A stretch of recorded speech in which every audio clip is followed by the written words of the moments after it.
नमस्ते सभी को। मैं दीपिका जैन। आज हम सभी कक्षा 10वीं का पाठ 5 पढ़ेंगे, जिसका नाम है जननी तुल्य वत्सला। जननी का अर्थ होता है माता, तुल्य का अर्थ होता है समान, वत्सला यानी प्रेम भाव रखने वाली।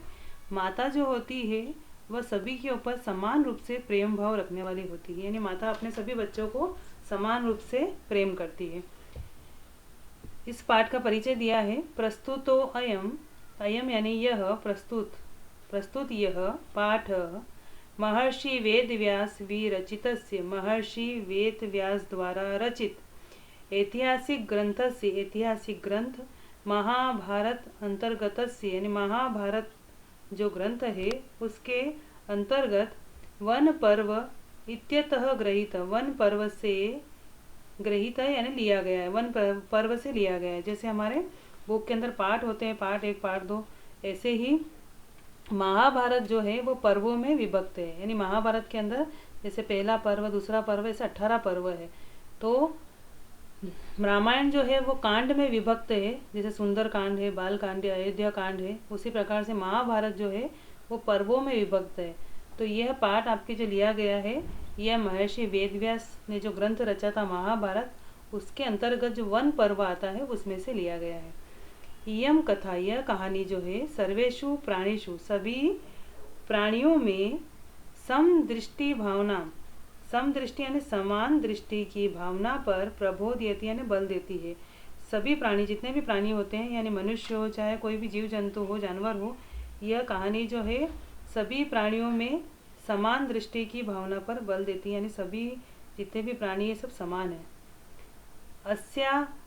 अभिप्सित, अस्य यानी इसका, अभिप्सित यानी प्रमुख अर्थो अस्ति, इसका प्रमुख अर्थ है यत कि समाजे विद्यमानान, समाज में मौजूद, विद्यमान यानी मौजूद, समाज में मौजूद दुर्बलान प्राणिनः, दुर्बल प्राणी जो है यानी कमजोर प्राणी के प्रति भी मातु वात्सल्य, माता का प्रेम प्रकर्षेण एव भवति, प्रगाढ़ ही होता है। यानी यह जो आपके पाठ दिया गया है वन पर्व में से, तो इस कहानी के अंदर सभी प्राणियों में समान दृष्टि की भावना पर बल देती है कहानी। और इसका प्रमुख अर्थ यह है कि समाज में मौजूद जो दुर्बल प्राणी है उनके प्रति भी माता का जो प्रेम है वह प्रगाढ़ ही होता है। इसके अंदर माता किस प्रकार से अपने पुत्रों के प्रति समान प्रेम भाव रखती है ये बताया गया है। तो महाभारत के अंदर आपने देखा ही होगा, महाभारत के वन पर्व में, कि जब पांडव जो हैं कौरवों से जुए में हार जाते हैं, तब कौरव जो है उनको वनवास देते हैं। और वनवास जब वो पांडव स्वीकार कर लेते हैं, उसके बाद जब वो जंगल में जाते हैं, तब भी जो है दुर्योधन उनका पीछा नहीं छोड़ता है, तब भी वो उनके प्रति षड्यंत्र करता है। तो इसमें धृष्टराज सब कुछ जानते हुए भी अपने पुत्रों को रोकते नहीं है कि तुम उनके साथ गलत कर रहे हो, वो वनवास भोग रहे हैं, फिर भी तुम उनका पीछा क्यों नहीं छोड़ रहे हो। तो इस प्रकार से धृष्टराज उनको रोकता नहीं है। तब जो है महर्षि वेदव्यास जो महाभारत के रचयिता हैं, वह धृष्टराज को समझाते हैं कि कौरव जिस प्रकार से तुम्हारे पुत्र हैं, उसी प्रकार से आपके जो है पांडव भी आपके भाइयों के पुत्र हैं। तो उन्होंने अपना सारा राजपाट सब छोड़ दिया है, अब वो जंगल जंगल भटक रहे हैं, वो दुर्बल प्राणी हैं, फिर भी आपके पुत्र उनका पीछा नहीं छोड़ रहे, तो आप उनको समझाओ। तो धृष्टराज उनको जवाब देते हैं कि दुर्योधन उनका प्रिय पुत्र है और वो उनको रोक नहीं सकता है। इस कारण से महर्षि वेदव्यास जो है वो उनको समझाते हैं कि सभी के प्रति आपका समान भाव होना चाहिए, समान दृष्टि होनी चाहिए। और दुर्बल के प्रति, जो आपका पुत्र दुर्बल है यानी पांडव अभी दुर्बल है, तो उनके प्रति आपका ज़्यादा प्रेम होना चाहिए। तो इसके लिए वो एक कहानी सुनाते हैं। वो कहानी यहाँ वन पर्व में आई है, जो महर्षि व्यास ने धृष्टराज को सुनाई थी, वो कहानी है यहाँ पर। तो कौन सी कहानी वो सुनाते हैं कि आप समान भाव रखो अपने सारे पुत्रों के प्रति, तो इसलिए वो कहानी इस प्रकार सुनाते हैं। कश्चित कृषक, कश्चित यानी कोई, कृषक यानी किसान, कोई किसान बलिवर्दाभ्याम, बलिवर्दाभ्याम यानी 2 बैलों के द्वारा क्षेत्र कर्षणम, खेत जुताई का काम जो है कुर्बन आसित कर रहा था। कोई किसान जो है 2 बैलों के द्वारा खेत की जुताई का काम कर रहा था। तयो बलिवर्दयो उन दोनों बेलों में से एक शरीरेण, एक शरीर से,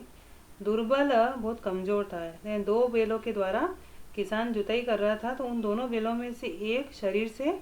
बहुत दुर्बल था। और जवेन यानी तेज गति से, गंतुम यानी चलने में, तेज गति से चलने में, अशक्त असमर्थ, च यानी और, आसित यानी था, और तेज गति से चलने में असमर्थ था। यानी दो बैलों के द्वारा वह किसान जो है जुताई कर रहा था, और दोनों बैलों में से एक बहुत शरीर से कमजोर था और इसके अलावा तेज गति से वो चलने में भी असमर्थ था। अतः इसलिए कृषक किसान जो है तम दुर्बलम, उस कमजोर, वृषभम, वृषभम का अर्थ भी होता है बेल, तो इसलिए किसान उस दुर्बल बेल को तोदनीन यानी कष्ट पूर्वक, न्युद्धमान यानी हाँकता, अवर्तत यानी था। किसान अब क्या कर रहा था, उस दुर्बल बेल जो था, कमजोर जो बेल था, उसको कष्ट पूर्वक जबरदस्ती से उसको हाँक रहा था। जब उसको हाँकने में कष्ट हो रहा था, फिर भी किसान जो है उसको जबरदस्ती चलाया जा रहा था, इसलिए किसान उस दुर्बल बेल को कष्ट पूर्वक हाँकता था। स ऋषभ, ऋषभ का अर्थ भी बेल होता है।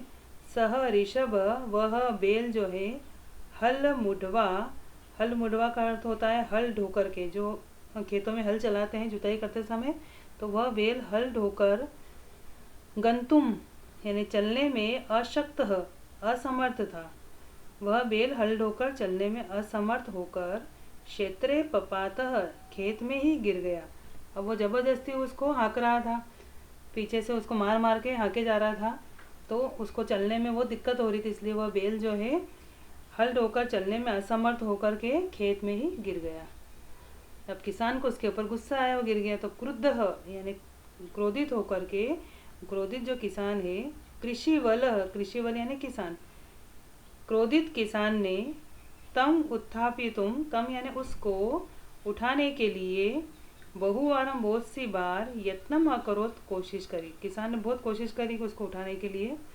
तथापि अब फिर भी क्या हुआ, वृष यानी बेल, न उत्थित, न उत्थित यानी नहीं उठा, फिर भी बेल नहीं उठा। अब उसके बाद में क्या हुआ, बेल जब नहीं उठा तो भूमौ पतिते, भूमौ पतिते यानी जमीन पर गिरे हुए, स्वपुत्रम दृष्टवा अपने पुत्र को देखकर, सर्वधेनुना मातु सब गायों की माता, सुरभे यानी सुरभि, सब गायों की माता होती है सुरभि, उसके नेत्राभ्याम दोनों आँखों में, अश्रुणी आंसू जो है, विरासन आने लगे। जमीन पर गिरे हुए अपने पुत्र को देखकर सभी गायों की माता सुरभि की आंखों में आंसू आने लगे। जैसे उसने देखा कि किसान जबरदस्ती दोनों बैलों में से जो एक कमजोर बैल था उसको वो हाँक रहा है, और वह थक कर के वो जमीन पे ही नीचे गिर गया है, और फिर किसान जो जबरदस्ती उसको उठाने की कोशिश कर रहा है वो उठ नहीं रहा है। तो ऐसी उसकी स्थिति देख करके जो सभी गाय, जितने भी गोवंश होता है, जितने भी गाय बैल होते हैं, उन सब की माता कहलाती सुरभि, क्योंकि सभी के देवता होते, जैसे पानी के देवता इंद्र है, अग्नि के देवता अग्नि है, उसी प्रकार सभी देवता रहते हैं, तो गायों का जो वंश है उनकी माता कहलाती सुरभि। तो अपने पुत्र को जमीन पर गिरा हुआ देख करके सभी गायों की जो माता है सुरभि, उसकी आंखों में आंसू आने लगे। सुरभे इमाम अवस्थाम, सुरभे यानी सुरभि की, इमाम यानी इस प्रकार की, अवस्थाम अवस्था को, स्थिति को, दृष्टवा देख करके, सुराधीप, सूर का अर्थ होता है जितने भी देवता हैं उनके, अधीप यानी राजा, सुराधीप यानी जो देवता हैं उनके राजा, देवताओं के राजा कहलाते इंद्र। तो सुरभि की ऐसी अवस्था को देख करके इंद्र ने ताम अपृच्छत, ताम यानी उससे, अपृच्छत यानी पूछा, उससे पूछा, अये शुभे, अये शुभे का अर्थ होता है अये यानी अरे, शुभा, किम इवम रोदिशी, किम यानी किस लिए, एवं यानी इस प्रकार, किस लिए इस प्रकार, रोदिशी रो रही हो, किस लिए इस प्रकार रो रही हो, उच्चतम बोलो, इति यानी इस प्रकार उन्होंने पूछा, इंद्र ने पूछा उससे, सुरभि से, कि अरे शुभा तुम इस प्रकार से क्यों रो रही हो, बोलो। सा च यानी और, सा यानी उसने क्या जवाब दिया, फिर जो सुरभि थी उसने क्या जवाब दिया, तो सा च यानी और, वह बोली या और उसने कहा, तो क्या कहा, तो यहाँ पर कहने के लिए इसका अर्थ आएगा च यानी और, सा यानी उसने। अब नीचे नीचे लाइन में आएगा इति प्रत्यवोचत, यानी इति यानी इस प्रकार से, प्रत्यवोचत यानी जवाब दिया, और उसने इस प्रकार जवाब दिया। तो क्या जवाब दिया वो बीच में आया है यहाँ पर। सुरभि ने जवाब दिया। क्यों रो रही हो। विनिपातो न वह कश्चित दृश्यते त्रिदशाधिप, त्रिदशाधिप यानी तीनों दशाओं के राजा, त्रिदशाधिप तीनों दिशाओं के राजा। तीनों दिशाओं के राजा कौन कहलाते हैं, इंद्र। तो यहाँ पे इसका अर्थ होगा हे इंद्र, हे इंद्र वह यानी हमारा, विनिपातो यानी विनाश, कश्चित यानी किसी को भी,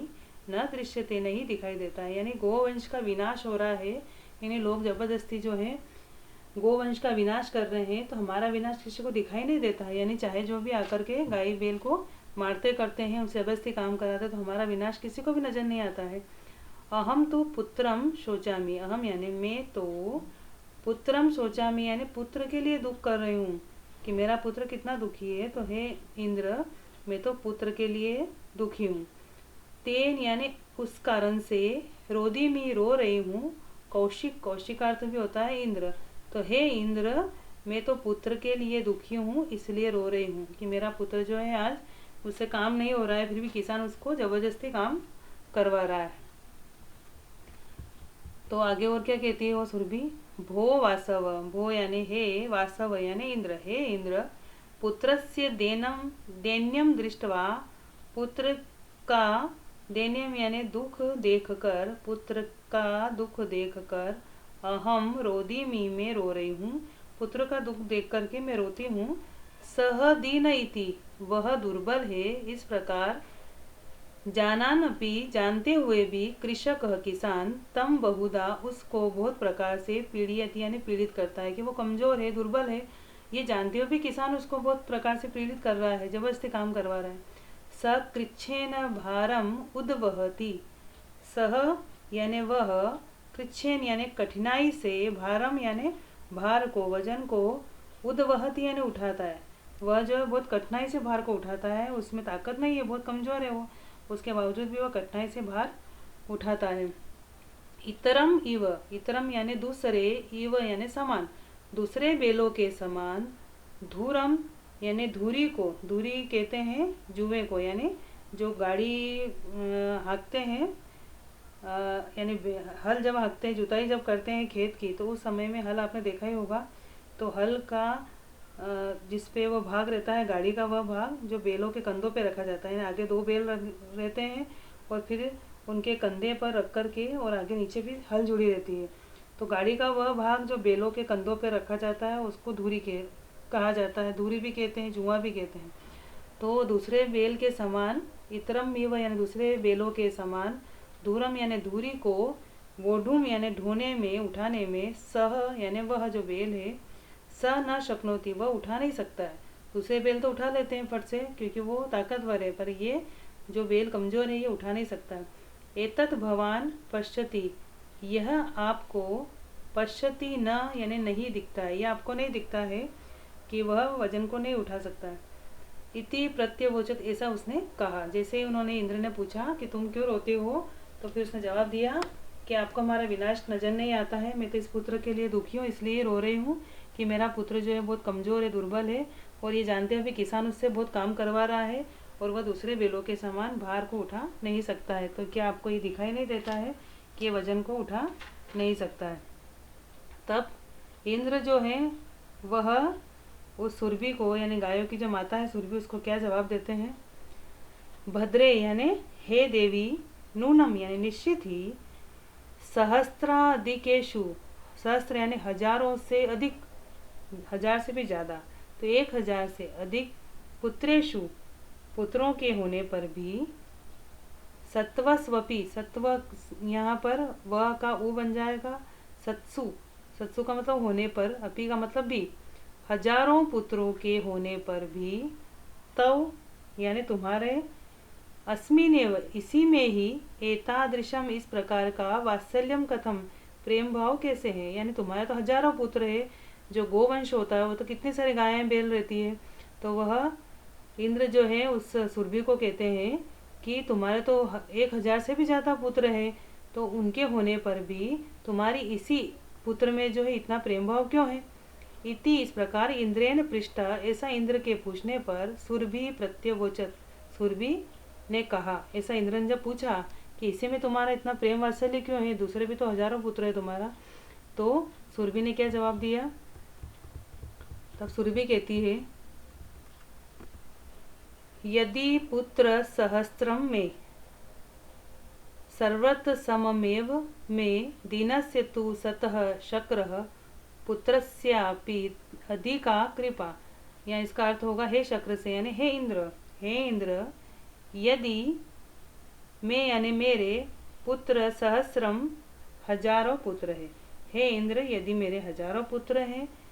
तो सर्वत सममेव में, तो मेरे लिए सभी समान है, जितने भी पुत्र हैं मेरे लिए सब समान ही है। दीनस्य तु, लेकिन दीनस्य यानी दुर्बल होने पर, तू यानी तो दुर्बल होने पर, तो तू सतह यानी होने पर, दुर्बल होने पर, तो पुत्रस्य यानी पुत्र के दुर्बल होने पर, तो अप्यधिका यानी अत्यधिक अनंत कृपा यानी कृपा होती है, यानी पुत्र अगर दुर्बल कमजोर हो तो उस पर कृपा थोड़ी ज़्यादा होती है। तो इसलिए वो जवाब देती है कि हे इंद्र, यदि मेरे हजारों पुत्र हैं तो मेरे लिए सब समान है, लेकिन पुत्रस्य दीनस्य तु यानी पुत्र के दुर्बल होने पर, कमजोर होने पर, तो उस पुत्र के प्रति अधिक कृपा होती है जो कमजोर है, यानी कमजोर का साथ माँ जो है ज़्यादा देती है। फिर आगे से बताया है, बहून्य अपत्यानि में संतिति सत्यम, बहूनि यानी बहुत सारे, अपत्यानि संतानें हैं, मैं यानी मेरी बहुत सारी संतानें हैं, संतति इति सत्यम यानी ये सच है, यह सत्य है कि मेरी बहुत सारी संतानें संतियानें हैं। तथा अपि अहम एतस्मिन् पुत्रे, तथापि यानी फिर भी, अहम यानी मैं, एतस्मिन् यानी इस पुत्र यानी पुत्र में, फिर भी मेरे इस पुत्र में विशेष रूप से आत्मवेदना अनुभवामी, आत्मवेदना अनुभव करती हूँ। यह सच है कि मेरे अनेक संतानें हैं, फिर भी मैं इस पुत्र में विशेष रूप से आत्मवेदना अनुभव करती हूँ, यानी मेरे इसके प्रति ज़्यादा दया है क्योंकि वह कमज़ोर है। यतो ही यानी क्योंकि, अयम अन्यभ्यो दुर्बल, क्योंकि यह जो है अन्य दूसरों से दुर्बल है, इस कारण से मेरे लिए सारे समान है, लेकिन फिर भी मैं इस बच्चे में ज़्यादा आत्मवेदना अनुभव करती हूँ क्योंकि ये दूसरों से दुर्बल है। सर्वेष्व अपत्येषु, यहाँ पे संधि विच्छेद हो जाएगा, सर्वेषु अपत्येषु यानी सभी संतानों में, जितने भी संतान हैं तो सभी संतानों को जननी तुल्य वत्सला, माता जो है वह समान रूप से प्रेम करती है। एव यानी ही सभी संतानों में जो है माता का जो प्रेम होता है वो तो समान ही है। तथापि दुर्बले सूते, लेकिन फिर भी जो कमज़ोर बच्चा होता है उसके प्रति माता जो है अप्यधिका ज़्यादा कृपा सहज, ज़्यादा कृपा जो है, ज़्यादा प्रेम भाव जो है सहज ही हो जाता है। इस प्रकार से वह सुरभि उसको जवाब देती है कि वैसे तो मेरे लिए सारी संतानें बराबर है, लेकिन सभी संतानों को माता जो है समान रूप से प्रेम करती, फिर भी दुर्बल पुत्र पर माता की अधिक कृपा यानी ज़्यादा प्यार जो है वह स्वाभाविक ही है। सुरभि वचनम श्रुत्वा, सुरभि की बात को सुनकर के भृशम यानी अत्यधिक विस्मित यानी आश्चर्यचकित होकर के, आखंडलस्यापि, आखंडल कहते हैं इंद्र को, तो सुरभि के वचन सुनकर के अत्यधिक आश्चर्यचकित इंद्र का भी, आखंडलस्य यानी इंद्र का भी, हृदय जो है अद्रवत यानी द्रवित हो गया है, यानी वह भी भाव विभोर हो गया उसकी बात को सुनकर के, उसका भी हृदय पिघल गया। सुरभि के वचन सुनकर के अत्यधिक आश्चर्यचकित इंद्र का भी हृदय जो है वो पिघल गया। सच, और वह, ताम यानी उसको, एवं यानी इस प्रकार, सांत्वत या सांत्वना देता है, वह इंद्र जो है उस सुरभि को सांत्वना देता है और कहता है, गच्छ वत्से, गच्छ यानी जाओ, वत्से यानी पुत्री, हे पुत्री जाओ, सर्वम भद्रम जायेत, सभी जगह पर भद्रम यानी कल्याण, जायत यानी हो जाए, सब जगह कल्याण हो जाए, सब कल्याण हो, ऐसा वह कहते हैं। क्योंकि सुरभि की बात को सुनकर के इंद्र को भी उसके ऊपर दया आ जाती है, उसका भी मन पिघल जाता है और वह इंद्र जो है उसको सांत्वना देते हुए कहता है कि जाओ पुत्री, सब कल्याण होगा। अब क्या कल्याण करता है इंद्र? अचिरादेव, अचिरादेव यानी बहुत ही जल्दी, अचिरादेव यानी जल्दी से ही, एव का अर्थ होता ही, बहुत जल्दी से ही, चंड वातेन, चंड वातेन यानी प्रचंड, वातेन यानी हवा से, बहुत तेज हवा जो आती है उसके द्वारा, आंधी तूफान जो आते हैं, तो बहुत तेज हवा से, मेघ रवेश और बादलों की गर्जना के साथ, सह का अर्थ होता है साथ में, जल्दी से, बहुत जल्दी से, शीघ्र ही, प्रचंड हवा से और बादलों की गर्जना के साथ में, प्रवर्ष यानी वर्षा, सम जायत यानी हुई। जैसे ही उन्होंने कहा कि जाओ पुत्री, सब जगह कल्याण हो, सब कल्याण होगा, तो अब क्या कल्याण करते हैं इंद्र? तो जल्दी से बहुत प्रचंड हवा से और बादलों की गर्जना के साथ में बारिश हुई। लोकानाम पश्चिताम, लोगों के देखते देखते, एव यानी ही, जब लोग देख ही रहे थे एकदम से कि ये मौसम कैसे चेंज हो गया, अच्छा खासा मौसम था और एकदम से आंधी तूफान आने लग गए और बादलों के गर्जन के साथ तेज बारिश होने लग गई, तो लोगों के देखते ही, सर्वत्र यानी सभी जगह, जलो उपलवह, जल यानी पानी का, उपलव यानी तबाही हो गई, यानी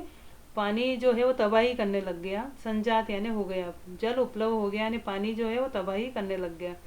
कृषक हर्षाति रेकेन, किसान जो है वह बहुत खुशी से जुताई कर रहे थे, आराम से सब किसान जुताई में लगे हुए थे, तो किसान जो है